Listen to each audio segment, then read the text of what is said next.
안녕하세요. 저는 서울 원신초등학교에서 영어 교과를 가르치고 있는 교사 박세미나라입니다. 네, 안녕하세요. 저는 여기 계신 분들이 모두 다 교육에 대한 치열한 고민, 더 나아가서 미래 지향적인 교육에 대한 치열한 고민을 갖고 이 자리에 계실 것이라는 생각이 드는데요. 아까 소개해 주신 분께서 설명해 주셨다시피 저는 2013년 3월 1일 날 처음 발령을 받은 초임 교사입니다. 그래서 아직 여러분들에 비해서 경력도 정말 짧고요. 교육에 대한 고민도 아직 이제 교육 철학도 많이 정립되지 않은 상태입니다. 그래서 이런 상황에서 제가 스마트 교육 연구에 처음 참여하게 되었을 때 아니 도대체 왜 스마트 교육을 영어 교과에다 적용해야 된다는 거지? 라는 그런 고민들이 생겼어요. 여러분들도 직접 수업을 해보시면 아시겠지만 그 스마트 수업으로 인해서 좀 번거로운 일들도 많이 생기고 많은 고민들도 생기게 되잖아요. 그래서 저는 지금부터 여러분들께 제가 영어 교과에 도대체 왜 스마트 교육을 적용해야 하는지에 대한 그런 고민들, 그리고 그런 고민들을 바탕으로 해서 제가 수업을 실현한 그런 사례들을 말씀드릴까 합니다. 그리고 이런 모든 이야기들은 창조와 영어 교육이라는 주제를 바탕으로 이루어져 있습니다.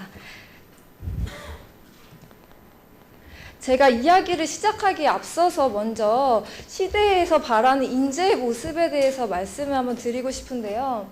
시대가 변화함에 따라서 시대가 원하는 인재의 모습도 변화하고 있습니다. 예를 들어서 과거 같은 경우 우리나라의 기업들이 세계의 그런 여러 선진국들의 기술들을 잘 따라하고 어느 정도 모방할 수 있었다면 어느 정도 성장할 수가 있었잖아요.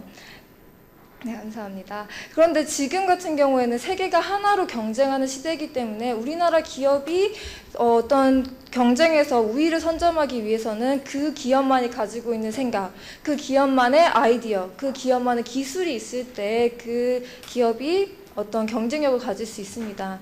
그래서 제가 생각하기에 21세기형 인재가 가져야 하는 그런 요건은 무엇일까라고 생각해 보았을 때 이제는 더 이상 기존에 있는 지식을 단순히 암기하고 그것을 잘 모방할 수 있고 그것을 숙련된 사람을 더 이상 유능하다라고 여기지 않는 거죠. 거기서 더 나아가서 새로운 것을 창조할 수 있는, 새로운 것을 만들어낼 수 있는 창의성, 창조성을 가진 인재를 세계는 바라는 것입니다. 그래서 영어 교과에서도 마찬가지로 이러한 창조성을 가진 인재를 기를 수 있는 교육을 지향하고 있습니다. 그렇다면 창조란 무엇일까요? 더 나아가서 영어 교과에서 창조란 무엇일까요? 많은 분들이 생각하시기에 창조라는 것은 뭔가 새로운 것을 만들어내는 거 아닐까? 이렇게 생각을 하시죠.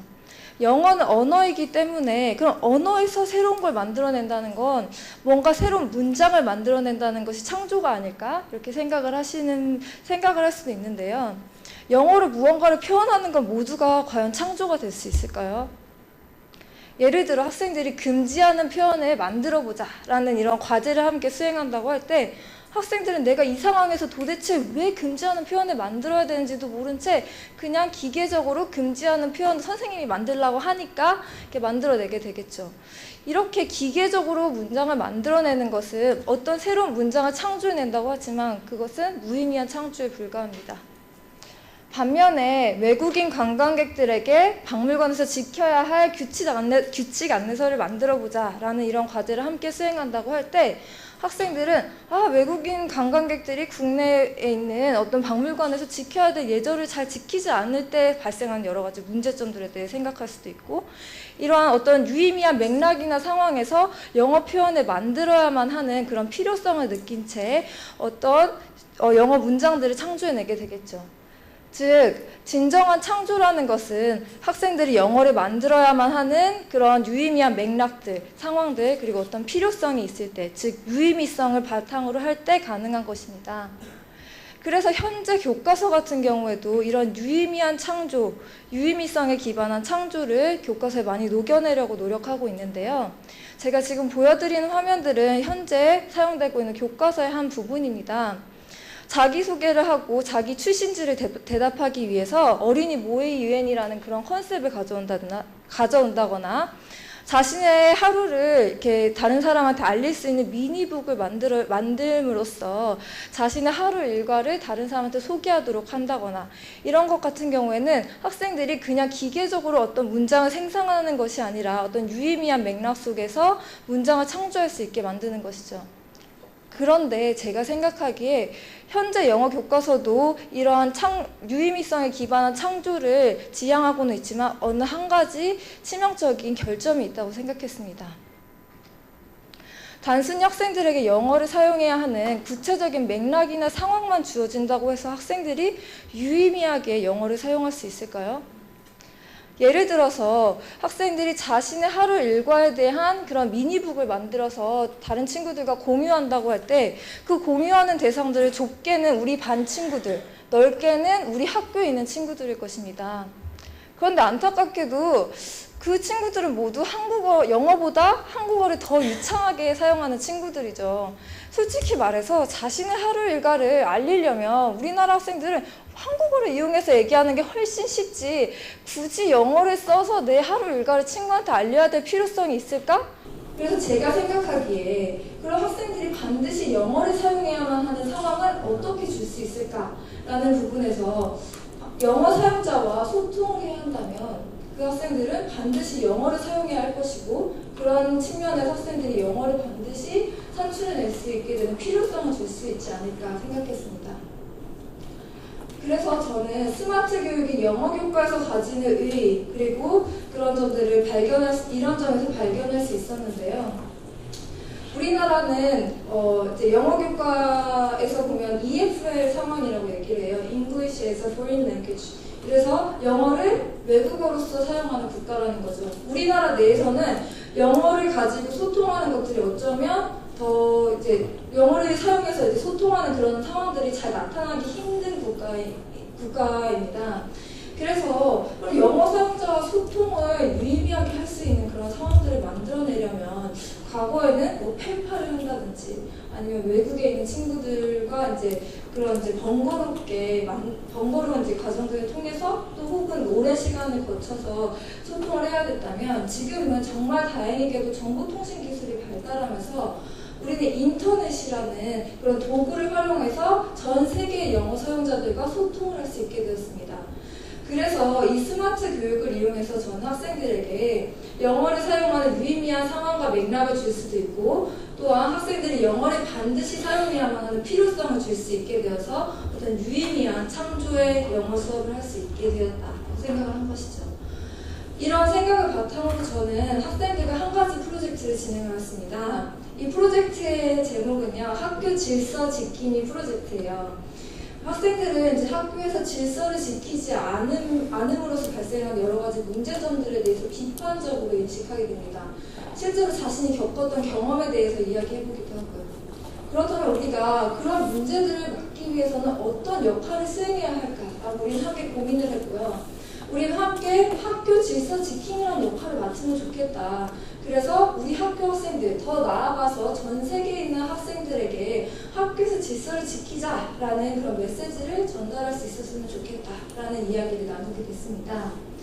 이런 이야기를 바탕으로 학생들은 먼저 공동작업을 위한 문서 도구를 이용해서 시나리오를 함께 작성했어요.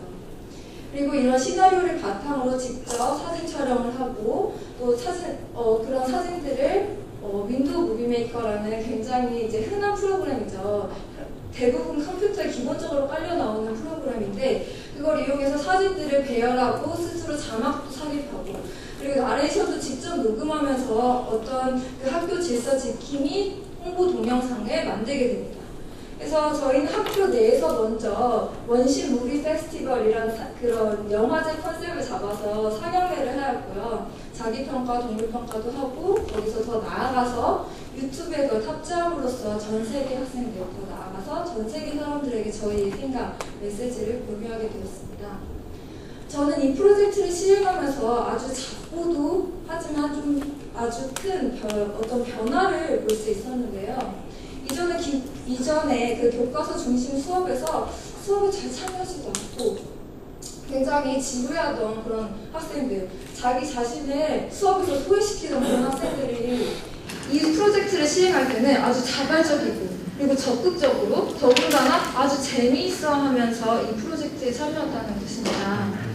제가 학생들에게 물어봤어요. 너는 예전에 수업하고 많이 달라진 것 같은데? 그러니까 아까 학생님들이 하는 말이 이런 기기 만지는 거 진짜 재밌어요. 그리고 제 동영상이 전 세계 사람들한테 보여준다는 것도 너무 기대돼요. 이렇게 얘기하는 거예요.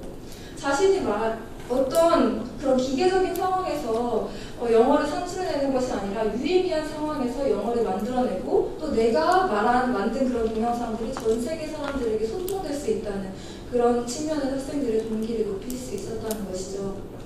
물론 이 프로젝트가 아주 잘된 프로젝트는 아니라고 생각합니다. 첫 번째 방법적인 측면에서 단순 유튜브의 동영상을 탑재한다는 것만으로 외국에 있는 그런 영어 사용자들과 유의미한 의사소통이 이루어질까? 이러한 점에서 의문을 제기할 수도 있겠죠. 또한 주제 측면에서도 학교에서 질서를 지키지 않으나 지극히도 아주 교훈적인 주제들이 외국에 있는 영어 사용자들로 하여금 이런 주제를 직접 찾아보고 아주 몰입하여서 즐길 수 있게 만들어주는 주제인가. 그것도 아니라는 생각이 좀 들었어요.